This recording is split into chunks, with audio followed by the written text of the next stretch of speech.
Hello, so great to catch up with you.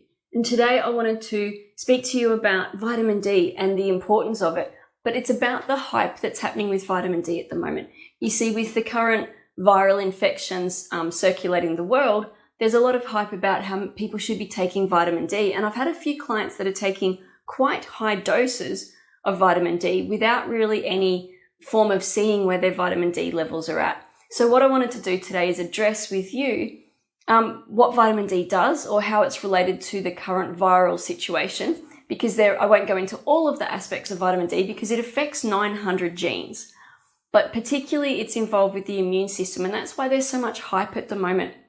And so if you have an understanding of why you're taking vitamin D, then what it does in the body, then you can understand why you're taking it, and even understanding the threshold, how much to take, and the doses of what it does for you.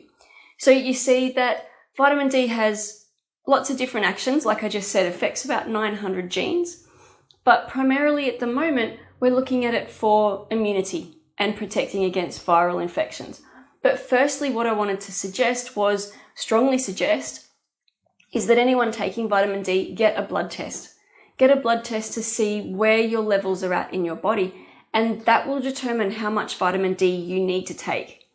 You see, the vitamin D, while it's a good hormone, it's a pro-hormone, it's a vitamin, but while it's got some great effects in our body, and while probably anything up to 80% of the population is deficient in vitamin D, there is a toxicity threshold as well. And so if you're not watching where your optimum levels are at, you could go over that threshold and create other complications as well. So first things first, go get a blood test. You can get one through your GP, get a testing done, but please don't just follow the pathology labs. The recommendation that comes back from the pathology lab. You see, the pathology lab's levels are too low, because what the studies have shown, scientists have shown that, or researchers have shown that the vitamin D levels to help stop viral outbreaks or help prevent viral infection outbreaks is running at about 110 nanomoles per litre. And most pathology labs say anything above 50 nanomoles per litre is fine. So if we're aiming for around 110 to 120 nanomoles per litre, you're really wanting to ensure that you're testing where you're at, so you know where you need to aim for.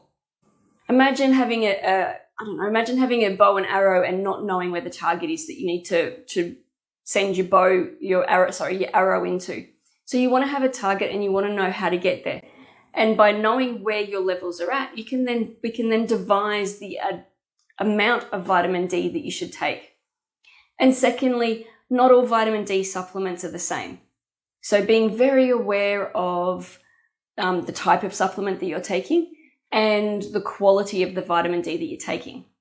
So that's my two recommendations. Get a blood test, and if you are going to take a supplement, check what quality it is that you're taking, because I've got a lot of clients who are taking vitamin D, but their blood levels are just not increasing the way they should be. So let's look at how vitamin D affects your health or affects your body in this current viral pandemic. So it supports the immune system. Vitamin D helps to support the immune cells, and it helps to reduce inflammation. It drives down inflammation in our body, and chronic inflammation can overwhelm the immune system and almost cause it to crash a little bit. And also vitamin D helps to aid the mucous membranes, all those little beautiful mucous membranes, the sinuses, the lungs. Vitamin D helps to support that integrity. So it's less likely that bacteria and viral particles can get into your body. So that's very important. But there's also strong evidence that low vitamin D is a predictor of infection. So if you have got low vitamin D, there's an increased risk of infection.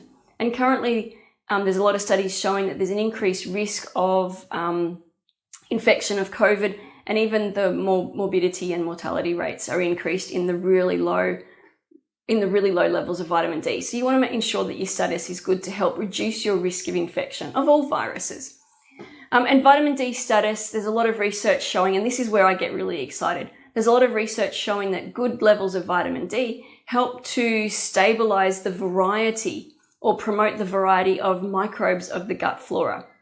So it gives us a lot of variety and a lot of different functioning probiotics in our gut that's going to help to support our immune system. And if we remember that 70% of our immune system is derived from the communication with those microbes of the gut, it's very important to have that variety of microbes in our digestive system.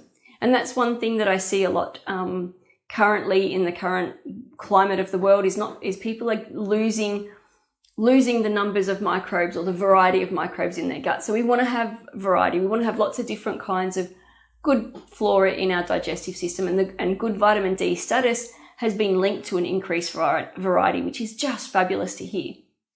So to recap, like I said, make sure if you're taking vitamin D, make sure you go out and get a test to see where your levels are at, because that will determine the dosage level of your vitamin D. And then being aware of why you're taking it and how long you need to take it for. Vitamin D does not need to be taken forever, and there are other ways that we can get vitamin D without needing supplements. But it is very important to see where your levels are at to then take a step. Do I support my vitamin D levels with foods, with sunlight, or with supplementation? It was great to connect with you today. I'm Teressa Todd, transformational naturopath and biochemist, and I look forward to speaking with you next time. Bye for now.